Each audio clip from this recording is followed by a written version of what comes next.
أعوذ بالله من الشيطان الرجيم. بسم الله الرحمن الرحيم. إن في خلق السماوات والأرض واختلاف الليل والنهار والفلك التي تجري في البحر بما ينفع الناس وما أنزل الله من السماء من ماء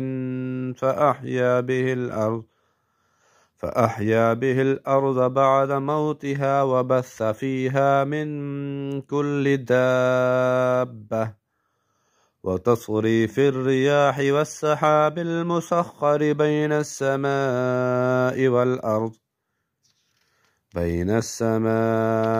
والأرض لآيات لقوم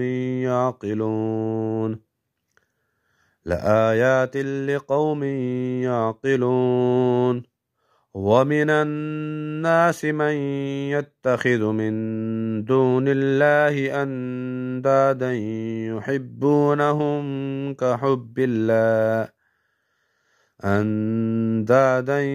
يحبونهم كحب الله والذين آمنوا أشد حبا لله. ولو يرى الذين ظلموا إذ يرون العذاب أن القوة لله جميعا وأن الله شديد العذاب. إذ تبرأ الذين اتبعوا من الذين اتبعوا ورأوا العذاب وتقطعت بهم الأسباب.